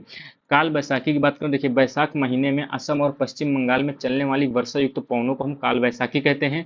ये देखिए चाय, पटसन और चावल के लिए लाभदायक होती है। असम में इसे क्या कहते हैं, बारदोली छीड़ा कहा जाता है, ये चीज भी आपको ध्यान देना है। लू की बात करें, लू आप देखें उत्तर भारत में बहुत चलती है, खासकर उत्तर प्रदेश में। तो शुष्क व गर्म व पीड़ादायक पवने होती हैं। उत्तरी मैदान में देखिए पंजाब, बिहार और उत्तर प्रदेश में चलने वाली होती है। दिल्ली व पटना के बीच तीव्रता इनकी अधिक होती है। अब देखिए फूलों वाली बौछारें देखिए दो हैं आपकी। तो एक तो देखिए केरल व निकटवर्ती कहवा उत्पादन क्षेत्रों में फूलों वाली बौछार होती है और कहवा के फूल खिलाने में सहायक होती है। ये चीज आपको ध्यान देना, फूलों वाली बौछार। अब देखिए मिट्टियों की बात कर लेते हैं। तो पहले देखिए आपकी यहाँ पर काली मिट्टी आ रही है। तो काली मिट्टी हम देख लेते हैं, इसका निर्माण कैसे होता है। तो बेसाल्ट लावा के अपक्षय और अपरदन से होता है। इसका अन्य नाम ध्यान दीजिएगा, इसको इसी को हम रेगुर मिट्टी भी कहते हैं, कपास मिट्टी भी कहते हैं और ट्रॉपिकल चेरनोजम भी कहते हैं। कई बार एग्जाम में आ चुका है। ये स्वतः जुताई वाली मिट्टी होती है, यानी इसमें जुताई करने की आवश्यकता नहीं होती है। काली मिट्टी के क्षेत्र की बात करें तो महाराष्ट्र, मध्य प्रदेश, गुजरात, आंध्र प्रदेश और कर्नाटक में स्थित है। यहाँ पर ध्यान दीजिएगा, भारत में जितनी नदियाँ आपके मिट्टियाँ हैं तो उनमें लगभग नाइट्रोजन फास्फोरस की हर एक में लगभग लगभग कमी है। तो ये आपको ध्यान देना है, नाइट्रोजन फास्फोरस और जैविक पदार्थों की कमी है। अधिकता कह की है तो लोहा, चूना, calcium, potash, aluminium, magnesium carbonate की यहाँ पर अधिकता पाई जाती है। अब देखिए लेटेराइट मिट्टी की बात करें तो कर लेते हैं। तो लेटेराइट मिट्टी देखिए नाम से पता चल रहा है लेटेराइट। यहाँ पर देखिए उर्वरता कम होती है। निर्माण इसका कैसे होता है तो उष्णकटिबंधीय वर्षा के कारण निक्षालन से होता है।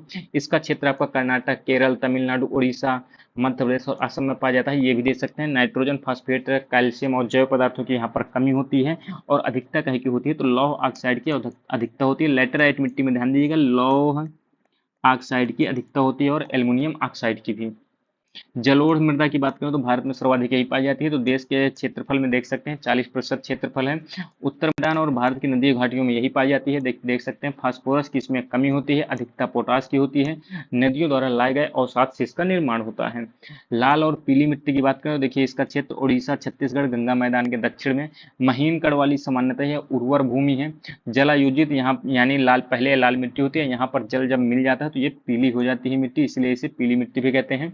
यहाँ पर नाइट्रोजन और फास्फोरस और ह्यूमस की कमी होती है।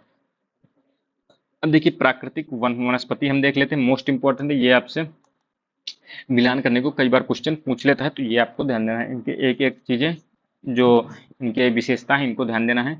उष्णकटिबंधीय सदाबहार एवं अर्ध सदाबहार वन की बात करें, देखिए ये कितने प्रकार के होते हैं। भारत में वनों की प्रकार की बात करें तो 1, 2, 3, 4, 5 प्रकार के हैं जो कि वन भारत में सामान्यतः पाए जाते हैं। ठीक है, ये चीज आपको ध्यान देना है। तो पहला है उष्णकटिबंधीय सदाबहार एवं अर्ध सदाबहार वन, नाम से पता चल रहा है सदाबहार। तो देखिए सदाबहार कब होंगे, जब वर्षा ज्यादा होगी, 200 सेंटीमीटर से अधिक वर्षा। ठीक है, शब्दों से आप शब्द याद रखेंगे, उनका मतलब समझेंगे तो आपको आराम से ज्योग्राफी क्वेश्चन आप सही कर सकते हैं। इसका क्षेत्र देखिए पश्चिमी घाट का पश्चिमी ढाल, उत्तर पूर्व क्षेत्र का पहाड़ियां और अंडमान निकोबार द्वीप समूह, यानी जहां पर वर्षा ज्यादा होगी वहीं पर ये पाई जाती हैं। अब देखिए वृक्ष ध्यान दीजिएगा, रोजवुड, महोगनी, एनी, एबनी आदि यहाँ पर पाए जाते हैं। वर्ष भर ये हरे भरे दिखाई देते हैं। अब देखिए उष्ण कटिबंधीय पर्णपाती वन की बात कर लेते हैं, सबसे ज्यादा यही पाई जाती है। ठीक है, तो ये शुष्क पर्णपाती ये आपके सबसे ज्यादा यही पाए जाते हैं भारत में। 70 से 200 सेंटीमीटर वर्षा क्षेत्र में होनी चाहिए। ये दो प्रकार के हैं, एक तो आर्द्र पर्णपाती वन और शुष्क पर्णपाती वन। शुष्क पर्णपाती वन है जो भारत में सर्वाधिक पाई जाती है, इसके बाद आर्द्र पर्णपाती वन है। देखिए आर्द्र पर्णपाती वन जो है 100 से 200 सेंटीमीटर वर्षा होनी चाहिए।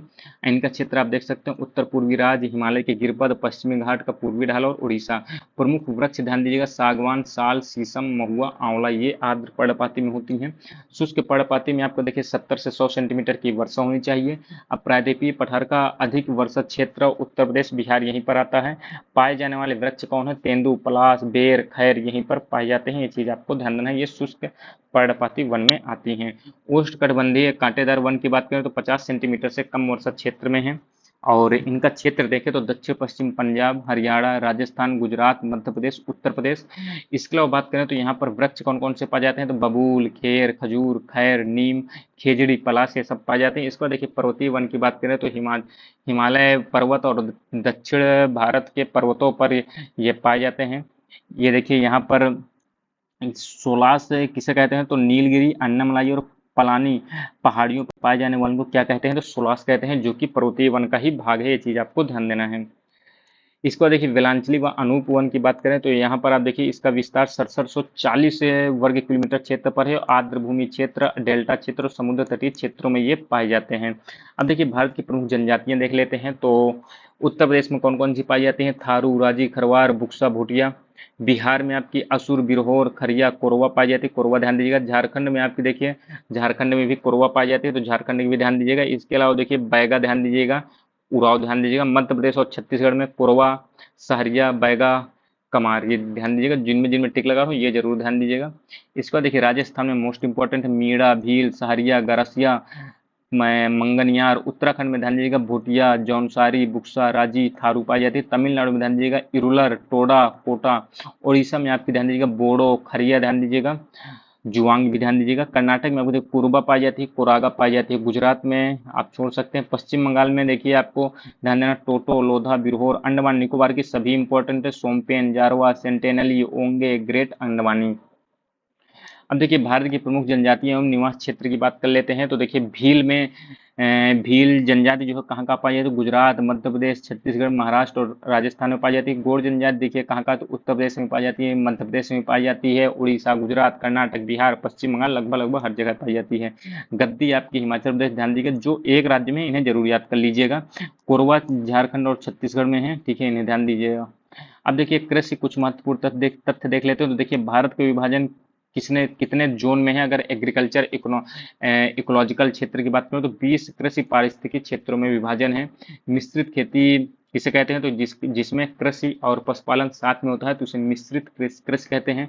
अंतर फसली खेती की बात करें तो एक ही भूमि पर एक साथ दो या दो से अधिक फसलों को उपजाया जाता है तो उसे अंतर फसली खेती कहते हैं। एगमार्क क्या है, तो एगमार्क कृषि उत्पादों की गुणवत्ता का प्रमाणन है, ये चीज भी आपको ध्यान देना है।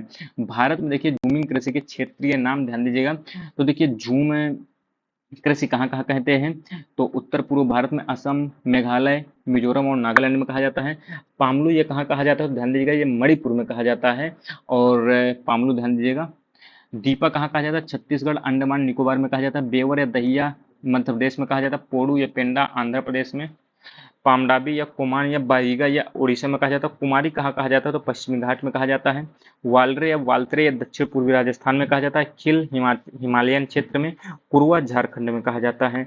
विश्व में देखिए झूमिंग कृषि के क्षेत्र नाम मोस्ट इंपॉर्टेंट कई बार आ चुका है। मिल्पा ये मैक्सिको और मध्य अमेरिका में कहा जाता है। मिल्पा मध्य अमेरिका और मैक्सिको में। कोनुको ये वेनेजुएला में कहा जाता है। रोका ये ब्राजील में कहा जाता है। मसोले मध्य अमेरिका में। लदांग इंडोनेशिया में। रे वियतनाम में कहा जाता है, ध्यान दीजिएगा। खनिज और कुछ प्रमुख तथ्य देख लेते हैं जो इंपॉर्टेंट है। तो यहाँ पर खनिजों को देख लेते हैं, एक सेकंड। खनिजों को हम यहाँ पर देख लेते हैं। तो खनिज में एक सेकंड, खनिजों में देखें तो आर्कियन युग की धारवाड़ क्रम की जो चट्टानें हैं यहाँ पर खनिज सर्वाधिक पाया जाता है। ईंधन, खनिज, कोयला तथा पेट्रोलियम औषधि सेलों की चट्टानों में पाई जाती है, ये चीज ध्यान दीजिएगा। और छोटा नागपुर को हम क्या कहते हैं, तो भारत का रूर प्रदेश इसे कहा जाता है, ठीक है। ये रूर सामान्यतः कहाँ पाया जाता है, तो जर्मनी में पाया जाता है, ये चीज भी आपको ध्यान देना है। प्रमुख खनिज संसाधन की बात करें, देखिए हिंदुस्तान कॉपर लिमिटेड खेतड़ी कहाँ है, राजस्थान में। Hindustan zinc limited Udaipur Rajasthan. भारतीय खान ब्यूरो ध्यान दीजिएगा नागपुर में है। राष्ट्रीय धातुकर्म प्रयोगशाला कहाँ है, तो जमशेदपुर में है। केंद्रीय खनन एवं ईंधन अनुसंधान केंद्र कहाँ है, तो ये आपका धनबाद में है। खनिज अन्वेक्षण निगम लिमिटेड कहाँ है, तो नागपुर में है। लौह खनिज की बात कर लेते हैं। तो लौह खनिज में देखिए 95% जो आपका खनिज कहाँ से मिलता है, तो ये उड़ीसा, झारखंड, छत्तीसगढ़, कर्नाटक, गोवा, आंध्र प्रदेश और तमिलनाडु में पाया जाता है। लौह अयस्क देखिए 4 प्रकार के, haematite Fe2O3, magnetite Fe3O4, लाइमोनाइट 2 Fe2O3 3s2 और सीडेराइट है, ठीक है। हेमेटाइट अयस्क को लोहे का ऑक्साइड भी कहते हैं। इसका रंग लाल गिरवा होता है। यह मुख्यतः धारवाड़ और कुडप्पा शैलों में पाया जाता है। लौह अयस्क का देखिए प्रादेशिक विवरण देख लेते हैं। देखिए उड़ीसा में आपके मयूरभंज हो गया इंपॉर्टेंट, देखिए जो जो मैं बताता हूँ ध्यान दीजिएगा। मयूरभंज के गुरु महिसानी और बादाम बादाम पहाड़ क्षेत्र हो गया। और सुंदरगढ़ जिले में जो आपका मालंग टोंडी हो गया।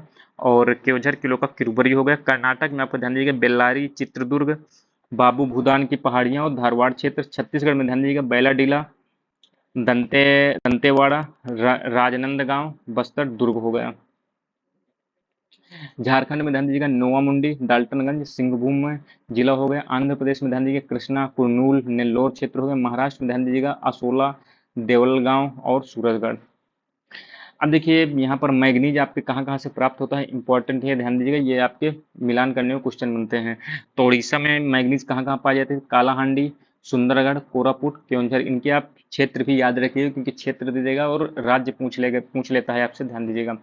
बालाघाट, झबुआ, जबलपुर, देवास से मध्य प्रदेश में है। तांबा आपके कहाँ पाया जाता है, खेतड़ी बहुत ही इंपॉर्टेंट है, राजस्थान में है। और इसके अलावा देलवारी कोरवाली और दरीबा अगुचा ये आपके राजस्थान में है। बाक्स इसके बाद देखिए झारखंड में ही तामा पाया जाता है, तो ये सिंहभूमि जिले में आपके मोसाबानी, राखा, धोबानी, तुर्मीडीह ध्यान दीजिएगा। बॉक्साइट आपका ध्यान दीजिए उड़ीसा के कालाहांडी और कोरापुट जिले में, ठीक है। और इसके अलावा बॉक्साइट कहाँ पाया जाता है? गुजरात में आपके जूनागढ़ और अमरेली जिले में ही पाया जाता है, भावनगर में भी पाया जाता है, झारखंड में लोहरदगा और नेतरहाट का पठार। क्रोमाइट आपके देखिए उड़ीसा और कर्नाटक में पाया जाता है, उड़ीसा के सुकिंदा घाटी जिसे हम कटक जिला में है, और कर्नाटक में हासन, मैसूर, चित्रदुर्ग, चिकमंगलूर। सीसा की बात करें तो देखिए सामान्यतः राजस्थान में ही पाया जाता है, तो ये कहाँ कहाँ पाया जाता है? उदयपुर जिले का आपका जावर क्षेत्र हो गया, दरीबा राजपुरा जो आपके भीलवाड़ा में है, और तारागढ़ की पहाड़ियां हो गई, जोदवास हो गया जो कि अलवर जिले में है। जस्ता भी आप देखिए राजस्थान और सिक्किम में पाया जाता है, सिक्किम के भोतंग क्षेत्र में, और राजस्थान के जावर क्षेत्र हो गया, पाली, भरतपुर, सवाई माधोपुर में हो गया। सोना आपको देखिए कोलार जिले में पाया जाता है, रायचूर जिले में पाया जाता है, तोपलद्दी और गोंडली खदानें पाई जाती हैं, और देश का 99% सोना यहीं पाया जाता है। चांदी की बात करें तो राजस्थान, कर्नाटक और झारखंड में पाया जाता है। राजस्थान में उदयपुर और चित्तौड़गढ़ की जस्ता खजानों से निकलता है। कोल्लार और हट्टी की खदानें ये आपकी कर्नाटक में है, सिंहभूमि, धनबाद और दुमका ये आपके झारखंड में है। कोयला देखिए आपका 4 प्रकार का होता है, एक तो एंथ्रासाइट जो सबसे शुद्ध होता है, दूसरा बिटुमिनस, फिर लिग्नाइट, फिर आपका पीट। तो देखिए टॉप आपका एंथ्रासाइट, फिर आपका बिटुमिनस प्रकार का होता है, फिर आपका लिग्नाइट प्रकार का होता है, फिर आपका पीट प्रकार का होता है। देश का 90% से अधिक कोयला आपके गोंडवाना क्षेत्र से निकलता है, जहां से हमें भारत में सर्वाधिक बिटुमिनस प्रकार का ही कोयला मिलता है। एंथ्रासाइट जो है, एंथ्रासाइट कोयले का जो है सबसे कठोर और चमकीला रूप है। अब देखिए बिटुमिनस प्रकार का सबसे ज्यादा पाया जाता है, उसके बाद बात करें तो लिग्नाइट प्रकार का भी कोयला मिलता है, लेकिन ध्यान दीजिएगा वो तमिलनाडु में मात्र पाया जाता है, ठीक है, ये चीज आपको ध्यान देना है। अब देखिए यहाँ पर हम कोयला क्षेत्र देख लेते हैं, तो छत्तीसगढ़ में सोनाहट, कोरबा, तातापानी, रामकोला। झारखंड में रानीगंज इंपॉर्टेंट है, ठीक है, रानीगंज आपका पश्चिम बंगाल में भी है, ठीक है। झरिया, डाल्टनगंज ध्यान दीजिएगा, उत्तरी कर्णपुरा। मध्य प्रदेश में सिंगरौली, सोहागपुर, उमरिया, ये सिंगरौली आपका उत्तर प्रदेश में भी पड़ता है। उड़ीसा तलचर, ईब नदी। असम में आपका मिकिर पहाड़ी, सिंगरीमारी। सिक्किम में रंगीत घाटी। पश्चिम बंगाल में देखिए रानीगंज, वीरभूमि और बारजोरा। मेघालय में आपका खासी खासी पहाड़ी, सिजू। तेलंगाना में गोदावरी घाटी और सिंगरेनी आपका पड़ता है। सिंगरेनी ध्यान दीजिएगा ये आंध्रा में भी आता है, ठीक है, बॉर्डर में पड़ते हैं, इसलिए दोनों राज्य भी आपके हो सकते हैं। प्राकृतिक गैस के क्षेत्र देखिए तो जगतिया, घोघा, मंगलम, अवाड़ी और नाहरकटिया, मोरान क्षेत्र हो गए। इसके अलावा देखिए नानचिक, मियाओ, पुंग जो अरुणाचल प्रदेश में है, गोदावरी बेसिन, कृष्णा बेसिन। भारत में देखिए कच्चे खनिज तेल के उत्पादन के 4 क्षेत्र हैं, ब्रह्मपुत्र की घाटी, गुजरात घाटी, पश्चिमी घाट और पूर्वी तट। ब्रह्मपुत्र घाटी देश का सबसे पुराना तेल उत्पादक क्षेत्र है। अब देखिए भारत की प्रमुख रिफाइनरी, तो सबसे पुरानी रिफाइनरी ध्यान दीजिएगा डिगबोई है। इसके बाद गुवाहाटी, बोगाईगांव, नुमालीगढ़ ये आपकी सभी असम में है। मनाली आपके तमिलनाडु है, नागपट्टिनम तमिलनाडु में है। महाराष्ट्र में आपके मुंबई और मुंबई, ट्रॉम्बे ट्रॉम्बे दो हैं वहां पर। आंध्र प्रदेश में ध्यान दीजिए कि विशाखापत्तनम तो नाम से ही पता चल रहा है। तापी पाका ध्यान दीजिएगा, तापी पाका कहाँ है? तो आंध्र प्रदेश में है। कोच्चि आपका देखिए केरल में है। पारादीप ध्यान दीजिएगा उड़ीसा में। हल्दिया आपका पश्चिम बंगाल में 1975 में। मथुरा में ध्यान दीजिएगा 1982 में है। उत्तर प्रदेश में। पानीपत की ध्यान दीजिएगा 1998 में। हरियाणा में। बरौनी आपकी बिहार में है। मंगलौर कर्नाटक में। कोयली कहाँ है? ये गुजरात में है। प्रमुख इस्पात संयंत्र की बात करें, इंपॉर्टेंट है, ध्यान दीजिएगा, मोस्ट इंपॉर्टेंट, ये भी आपकी मिलान करने का क्वेश्चन बन जाता है। भिलाई जो है छत्तीसगढ़ में जो स्थापना होती है 1955 होती है, रूस की सहायता होती है। रूस की सहायता से दो हैं, एक तो भिलाई है और बोकारो। भिलाई और बोकारो ये दोनों रूस की सहायता से।